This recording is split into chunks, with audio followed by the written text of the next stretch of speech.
A lot of this isn't going to make sense to you, and I'm sorry about that. I'm just going to start at the beginning, with the house.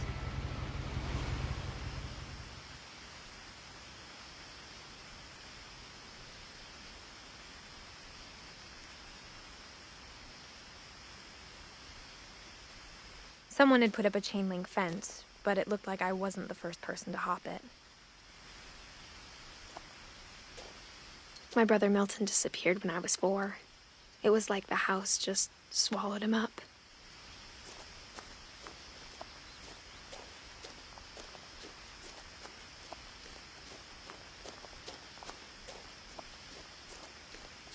I lived here until I was 11, but I wasn't allowed inside half the rooms.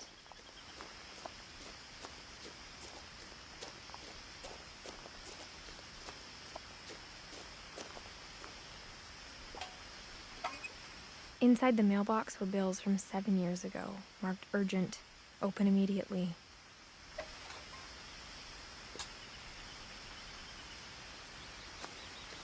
I hadn't been back since my brother Lewis's funeral.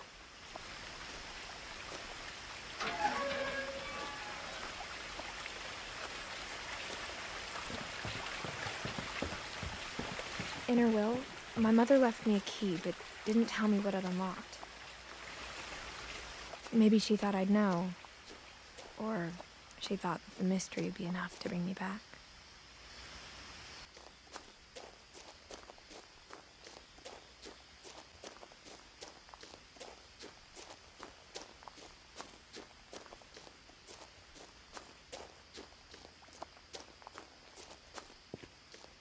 The truth is, even after I inherited the house, I never thought I'd come back to it. But now I had questions about my family that only the house knew the answers to.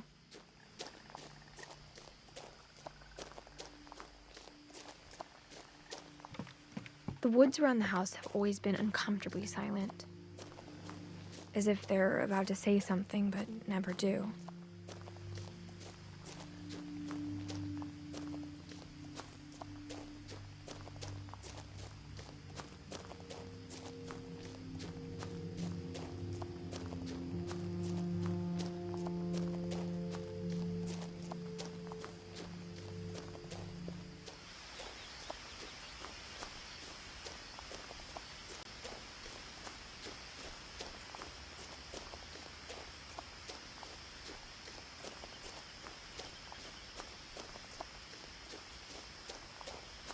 No one had driven this way in a long time, but I saw a few hoof prints.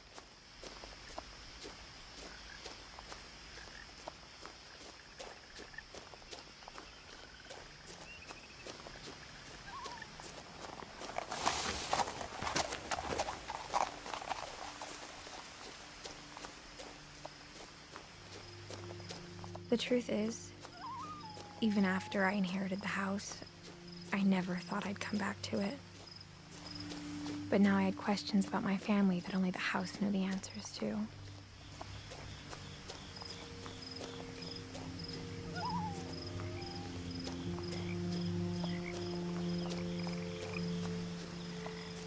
The house was exactly like I remembered it, the way I'd been dreaming about it.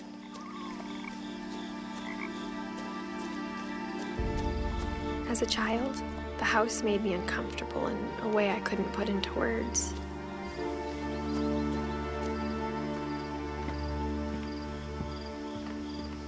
Now, as a 17-year-old, I knew exactly what those words were.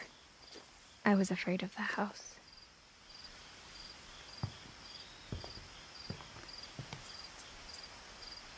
I hoped the key might unlock the front door. It didn't.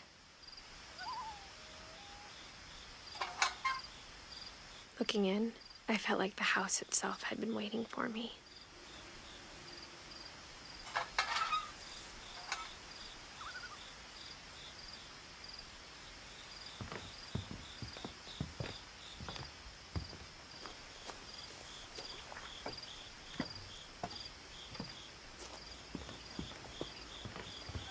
I asked Edie once about the dragon in the pond. She said it had killed her husband. I was 6. It seemed like an odd joke to me even then.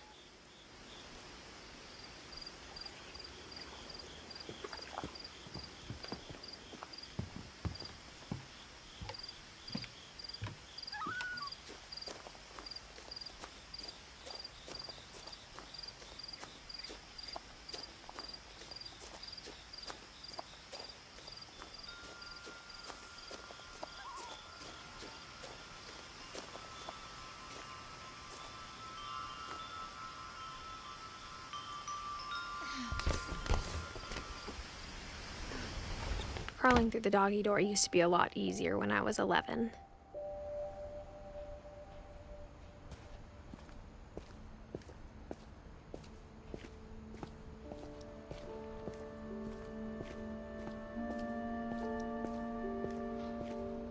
For the first time in years,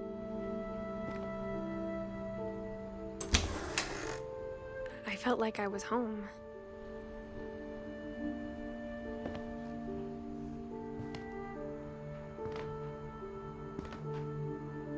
But instead of a family, there were just memories of one.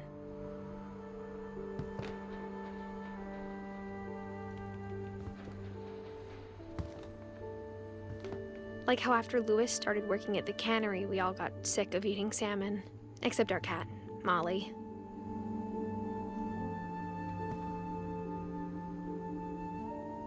Or how only one restaurant would deliver to our house, so we had Chinese a lot.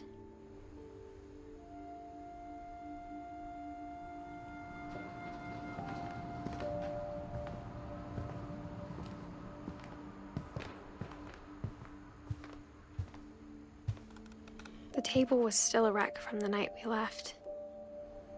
It was like a bomb had gone off, killing everyone but sparing the furniture.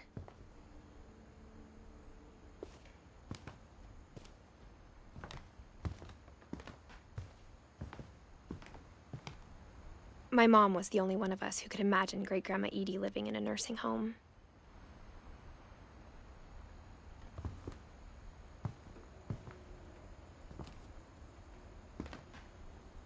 Nothing in the house looked abnormal. There was just too much of it, like a smile with too many teeth. Even the fireplace had a story. Edie told me the bricks came from the original house, after it sank.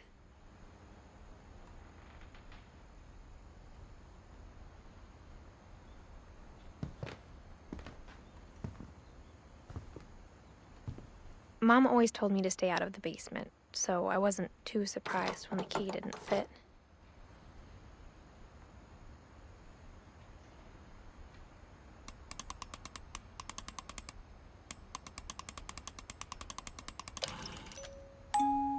Great-Grandpa Sven built a music box for Barbara, along with the rest of the house.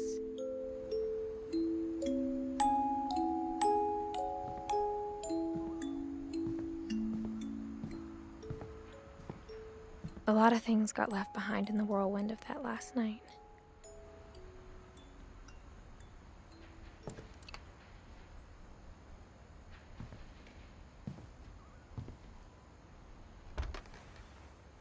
Edie told me once that every Finch who ever lived is buried somewhere in the library.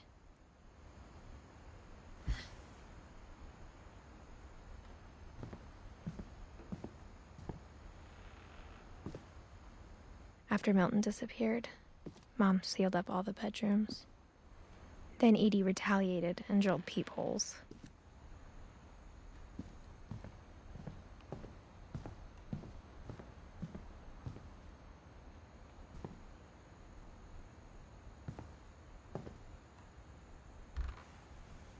My Grandpa Sam spent 7 years sharing a room with his dead brother, Calvin.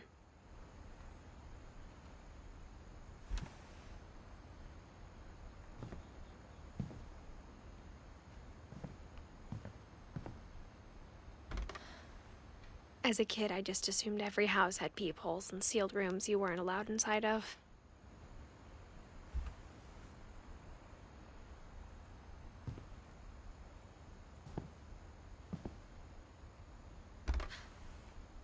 The last time I was in Edith Sr.'s room, I was 10 and she was painting my portrait.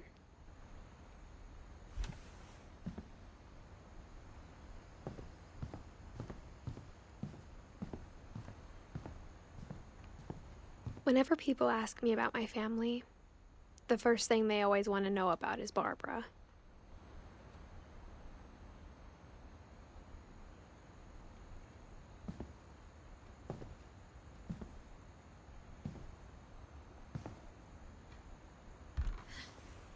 Barbara was a child star for 2 years, until America grew out of it.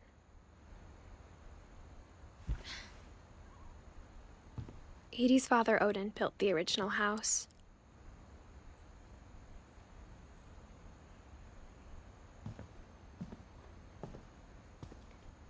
Mom must have locked the third-floor stairs on the night we left.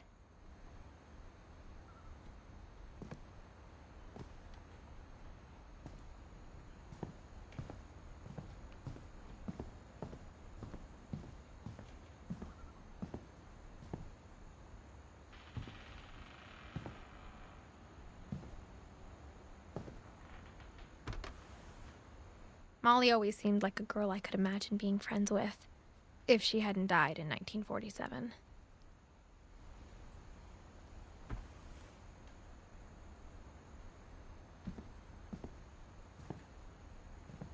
I spent a lot of time playing in Great Uncle Walter's room. I think my mom sometimes regretted not sealing it up.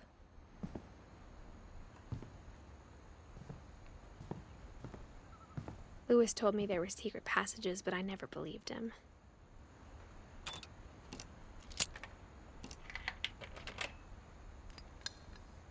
Turns out, my mom was really good at keeping secrets. Now it was time to find out what my mom had been afraid of.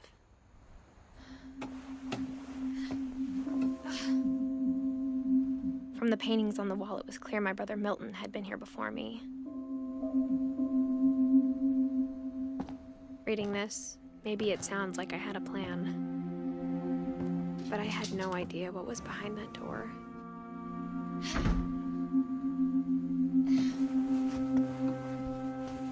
Just like I had no idea where all this was gonna lead.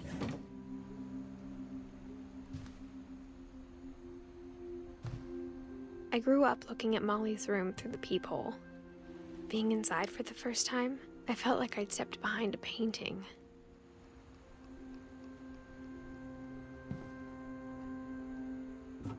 Molly's gerbil had a tiny bedroom with its own even tinier gerbil cage.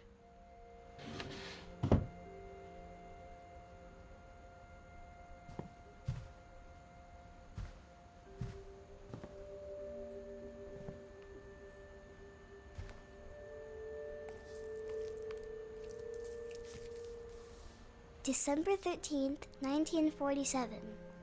Dear Diary, I'll be gone soon, but I wanted to tell somebody about what's gonna happen. It started when Mom sent me to bed without dinner. I woke up and I was starving, so I looked around for something to eat.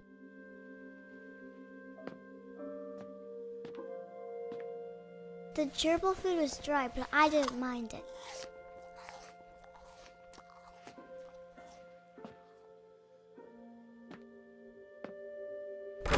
Mom, can I come out now? Sweetheart, it's late. Go to sleep.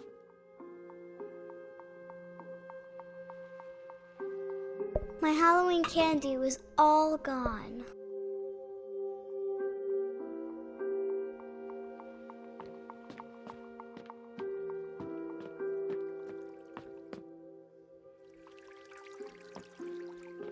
I thought about eating Christopher, but I held back.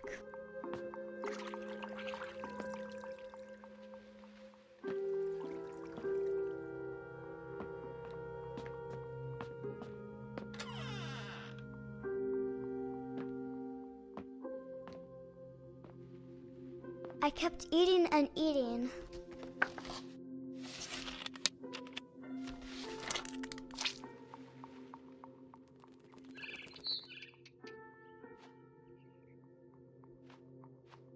I ate a lot of things that night.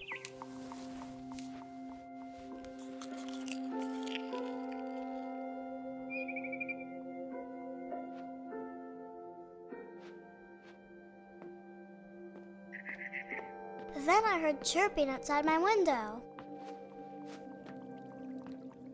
It was a barn swallow going back to her nest. I reached out for her.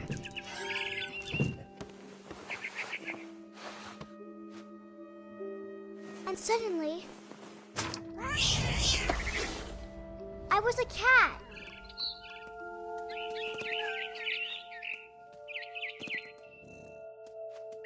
I tried to be quiet, but the bird was really scared.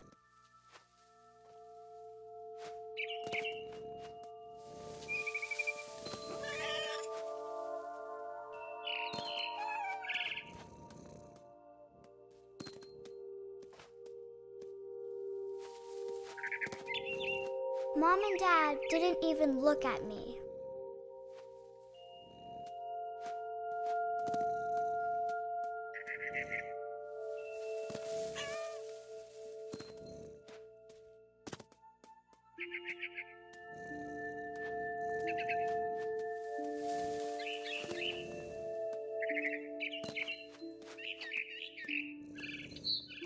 I jumped and I almost got her.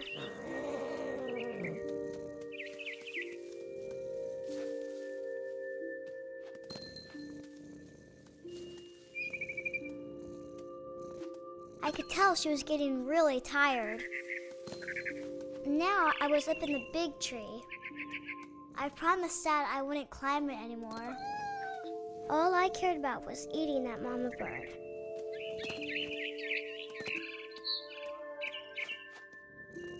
I gobbled her up.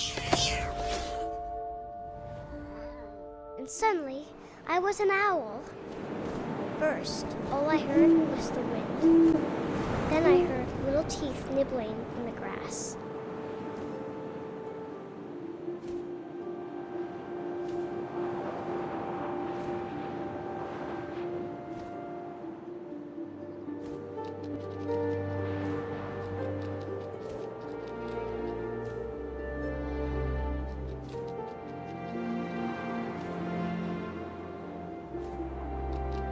Rabbits.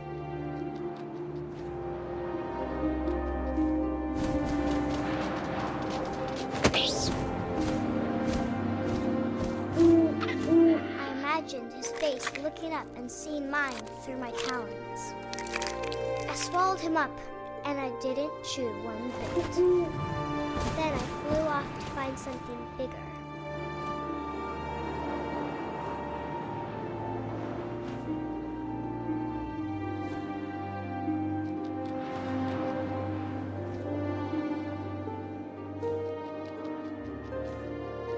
A mama rabbit.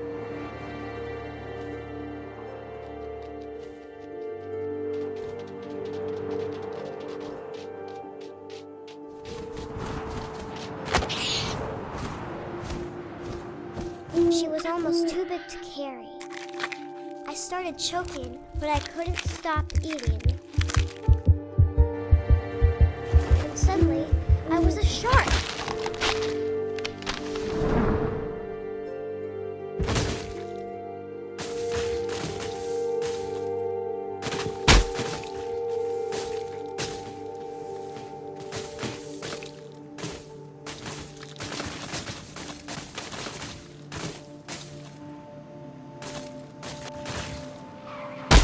I rolled off a cliff and into the ocean. Now, I was hungrier than ever.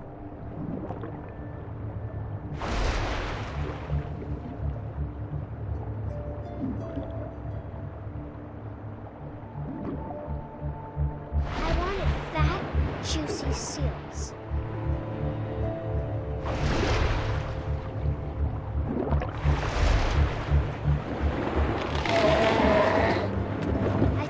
Her flipper, and it tasted really good.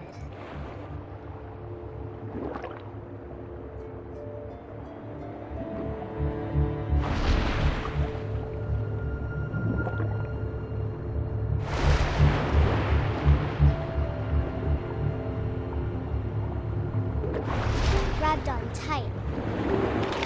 But I was so hungry, I jumped out of the water. When I opened my eyes, everything had changed.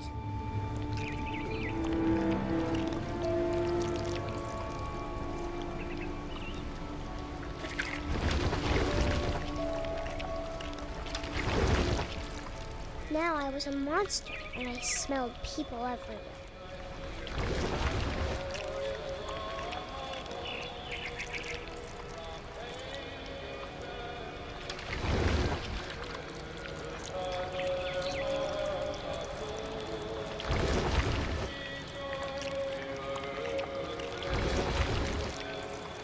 I was big, but I moved real quiet.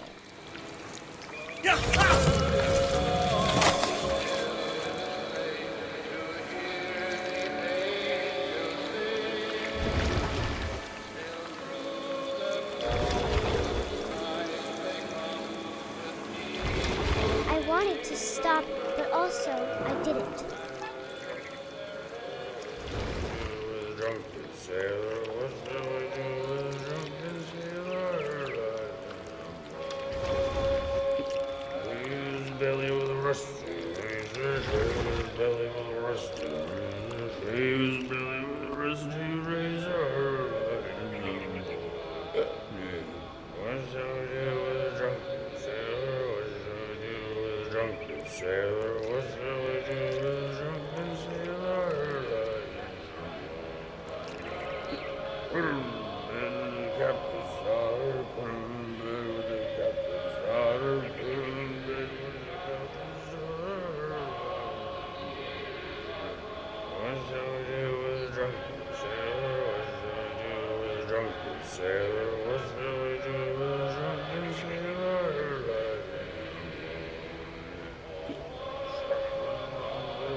Passenger, I was still hungry.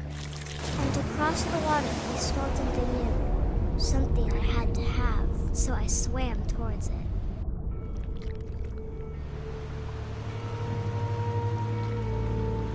I slithered onto the sand, and the good smell went into an old pipe.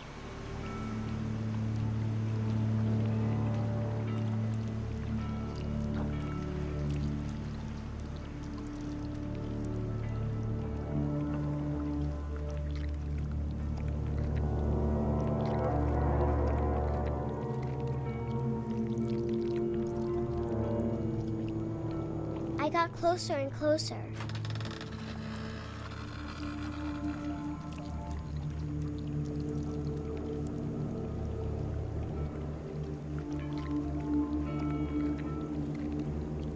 All of my stomach started growling. And suddenly, I was me again. I held my breath for a long time, but I couldn't hear anything. I think it's waiting for me to fall asleep. But it's not going to wait much longer. It needs to feed, and we both know I will be delicious.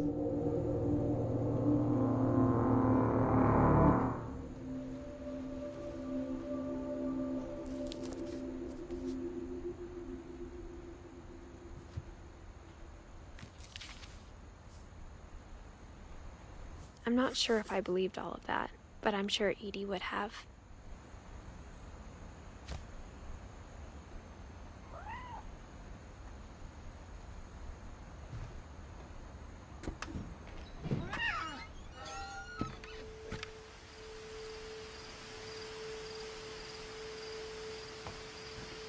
This will be obvious later, but my mom never told me any of these stories. Edie would have, but Mom didn't like bringing up the past. Though, when we adopted a stray kitten, she was the one who named it Molly.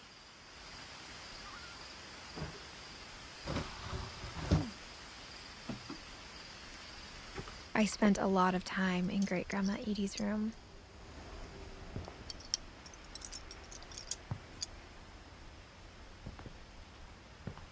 Louis died a week before we left, but Edie had already started to memorialize him.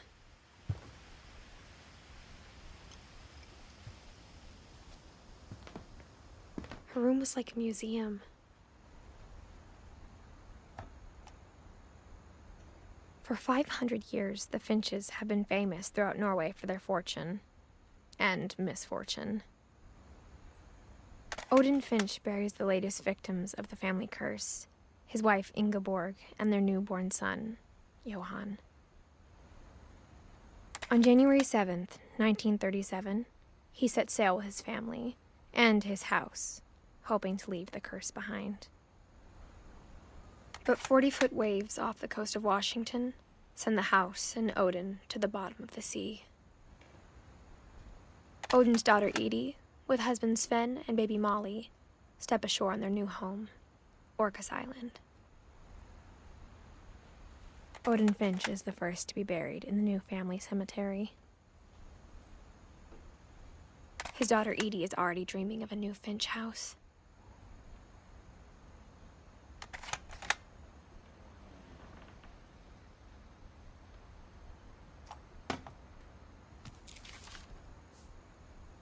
Whatever's wrong with this family, it goes back a long ways.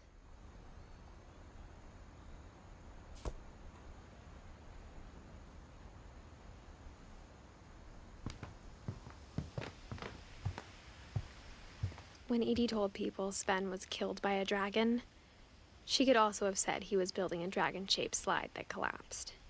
She could have, but she didn't.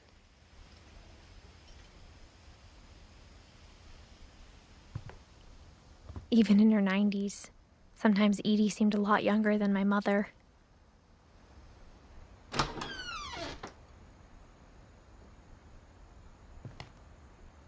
The only trace Grandpa Sam's first wife Kay left on the house was the pink bathroom. It was a pretty big trace.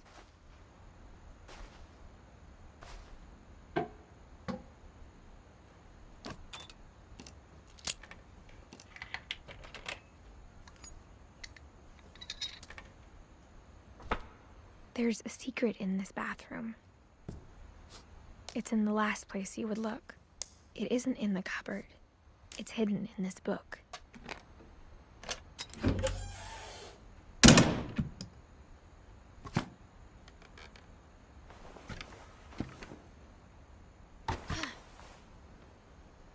Sven gave Sam an old camera he'd refurbished.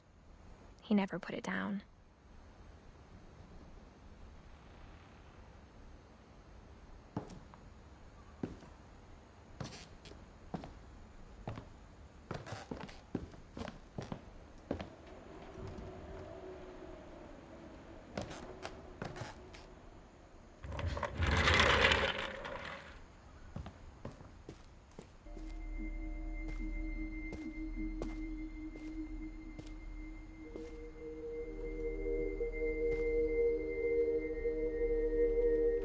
I knew Grandpa Sam had a twin,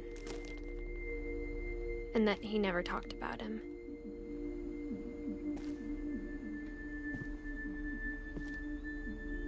I guess my grandpa didn't like history any more than my mom did.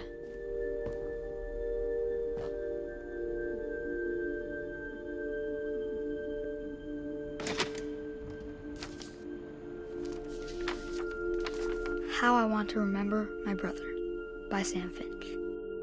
The thing I remember is that when he made up his mind, that was it. My brother said he'd die before he ate another mushroom, and he did. At Barbara's funeral, we swore we'd never be afraid again, and he wasn't.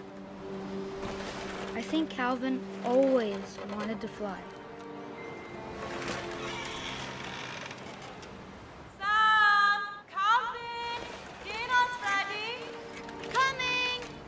But that day, he finally made up his mind to do it. I told him going around was impossible. Maybe if I hadn't said that. Calvin, I'm not gonna tell you again. Maybe if the wind hadn't picked up. Then maybe he'd still be here. But I doubt it. I think he'd already made up his mind. That's what I want to remember about my brother.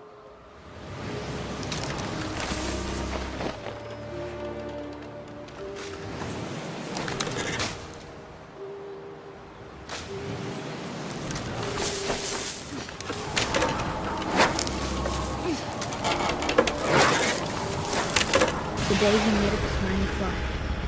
And he did.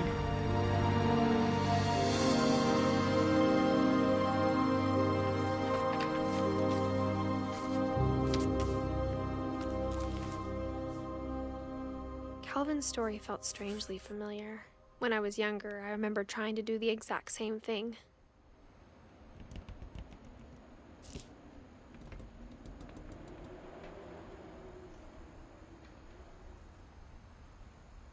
After the funeral, Edie roped off Calvin's half of the room.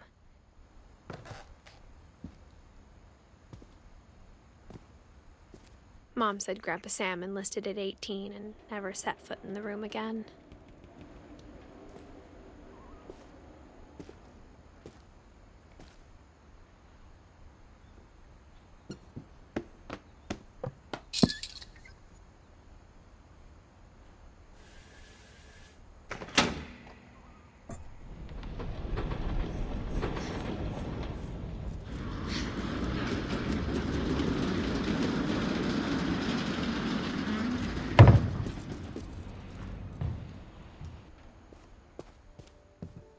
The passages were a pretty tight fit.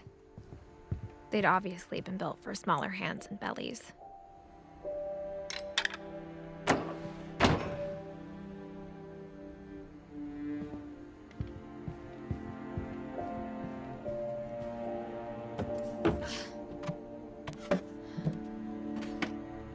Growing up, I always thought of Barbara as a child star.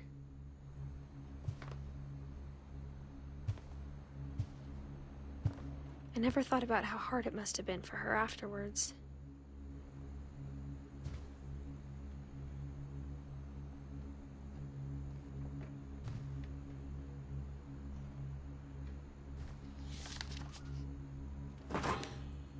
Of all the stories people wrote about Barbara's death, I'm surprised Edie saved this one.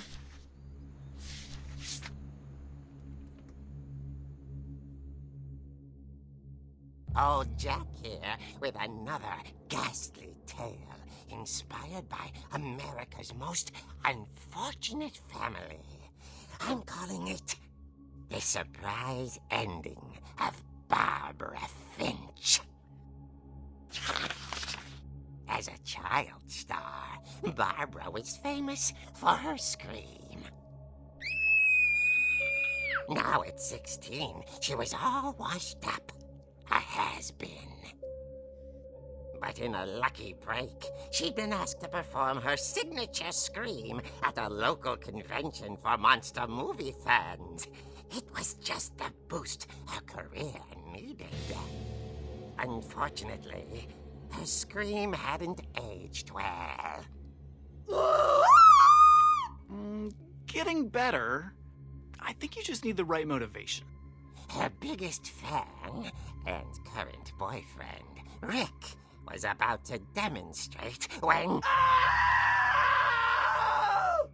Now that was a great scream. It was Barbara's father, Sven. He'd slipped into a table saw and had to be rushed to the emergency room. So Barbara got stuck babysitting her youngest brother, Walter. Her convention comeback was cancelled. Okay, I'm hearing frustration, but I'm not hearing terror. What if I tried... A gang of hoodlums in Halloween masks have been terrorizing Orcas Island tonight. Police are urging residents to... That came from the basement. You're right! Also, I loved your delivery on that. Why is your basement door locked? Because my dad likes making puzzles and secret passages. There's a key hidden in the music box. The secret is to keep winding and winding until finally the key pops out. Thanks, babe. I'll be back in a sec. 20 minutes later, Rick hadn't returned. So Barbara went to look for him, right on cue. She reached for the music box. And as she wound the key, she listened for Rick, but the house was silent.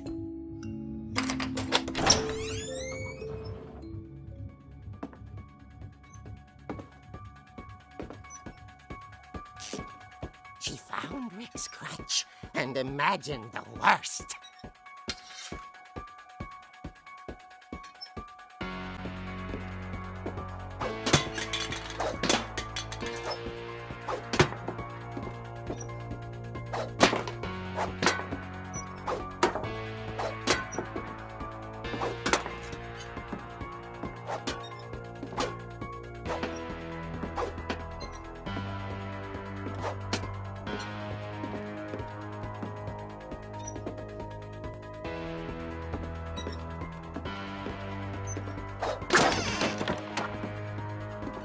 Leader is the infamous Hookman killer, Dr. Carl Hamill, who impaled and then ate his family 10 years ago tonight.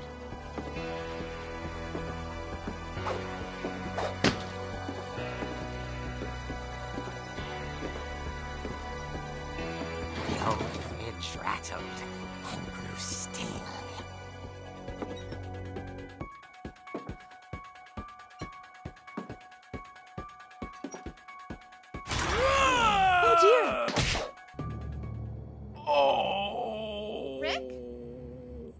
Barb, relax. I was just trying to scare you to help you find your scream. Well, I'm not scared, Rick.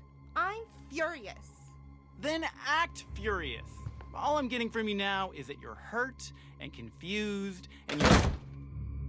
She threw him out, but she kept a little something to remember him by. Barb, have you seen my other crutch? And she was still holding it when she fell asleep watching the late picture show. Hours later... Barbara! Walter, what's going on up there? Ah! Okay, I'm coming up, but if this is a trick, you're dead, Walter.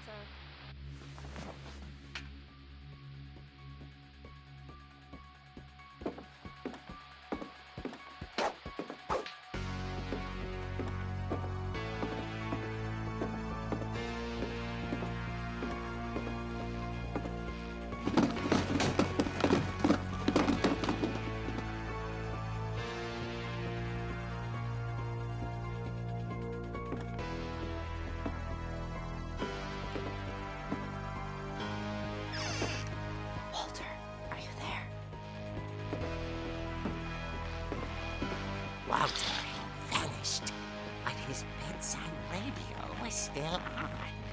Orcas Island police describe the man as 6 feet tall, with a steel hook for a hand.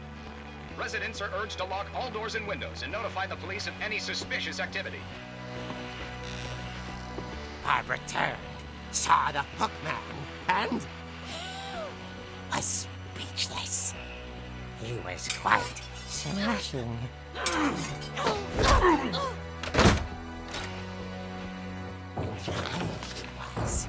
He couldn't get enough of Barbara. Okay, Barbara, there's gotta be another way out of here. That night, she played her part beautifully.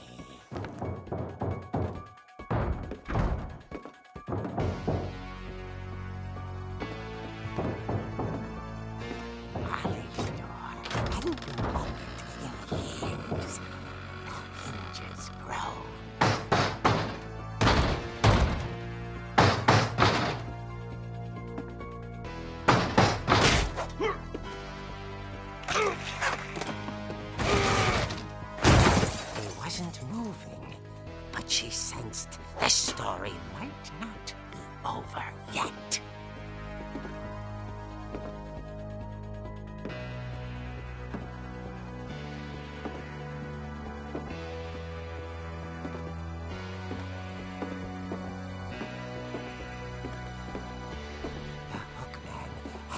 vanished. She listened for his breathing, but all she heard was...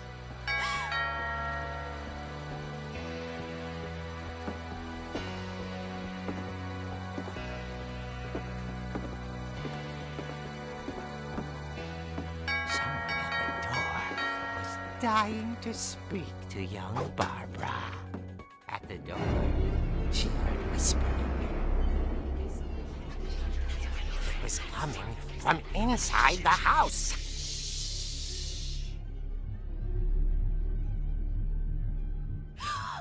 Oh dear.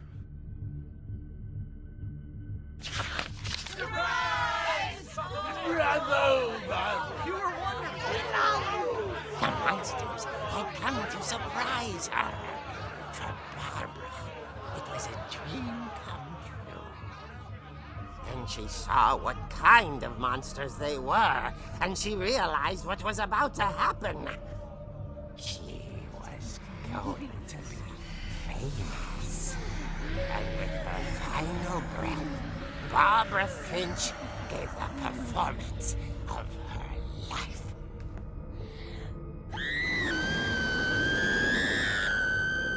I wasn't there myself, but I hear Barbara was magnificent. Poor girl. She had a taste for stardom. But unfortunately, so did her fans. Of course, the police blamed it all on poor Rick, who disappeared the same night. And little Walter? Hiding under his bed the whole time. He took it all pretty hard, but that's another story. As for Barbara, tucked inside the music box is all they ever found of her. Her ear. Now that's what I call a real eerie tale.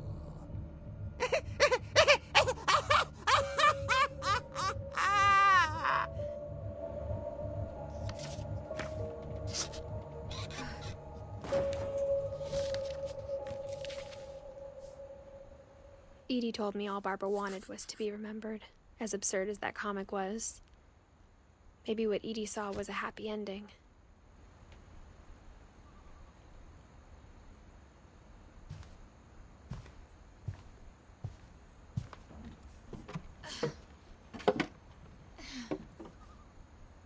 I guess now I know why Mom didn't like me playing with the music box.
Mom said the basement was off limits, unless I wanted another tetanus shot.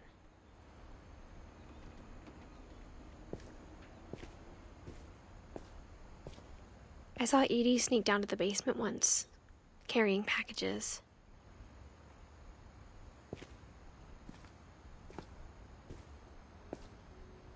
I thought maybe she was hiding presents.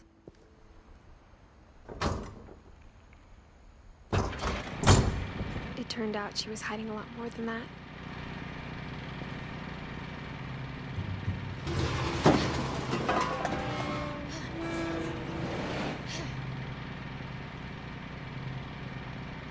I remember asking Mom once about where Walter had gone. She said after Barbara died, he got as far away as he could. If there's a pattern in all these stories, I think it's that none of us has gotten very far.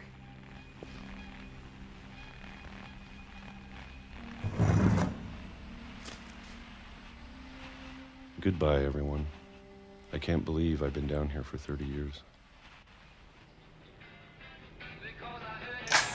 On that first day, after the shaking started, I didn't think I'd survive a week.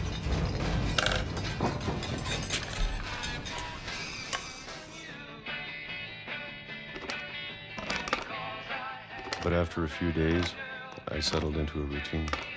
That's what kept me sane.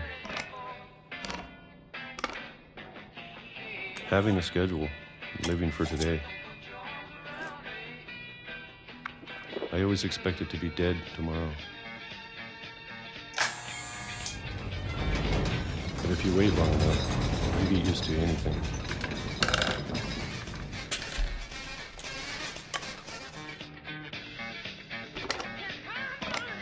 Even a monster on the other side of the door starts to feel normal. Almost friendly.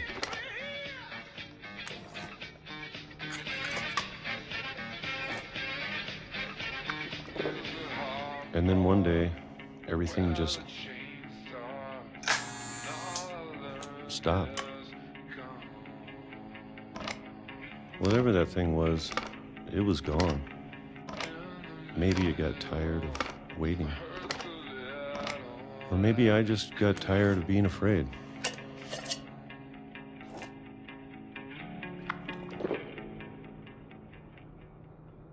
It's been a week now, the longest in 30 years.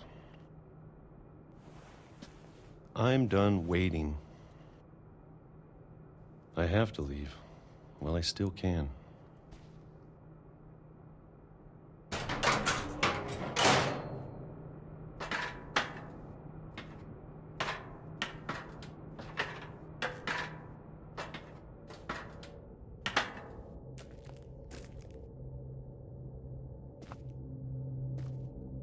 I know it's out there, somewhere. Whatever killed Barbara and Molly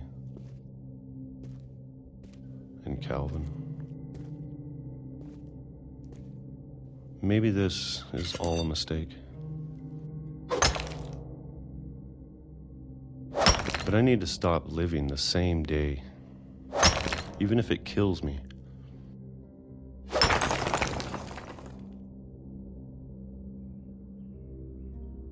Whatever's out there, I want you to know I'm ready for it. I'm going to appreciate all of it, especially the food. I don't mind if I only have a year left, or a month, or a single week. I'd be happy with one new day. I can already imagine the sun on my face.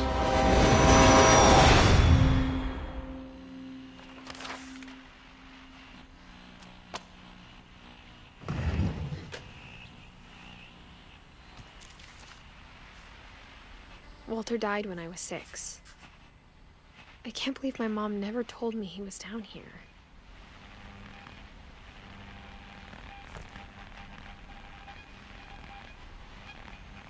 I'm sure my mom was trying to protect me.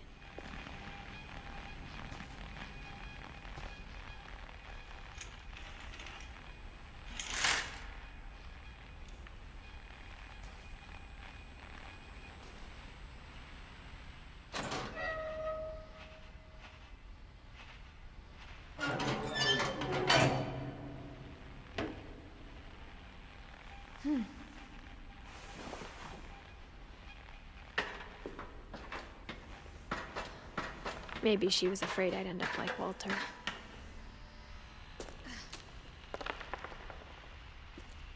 But if she never told me about an uncle under the house, I can only imagine what else she was hiding. I don't want to make the same mistakes she made. Trying to bury something that's still alive.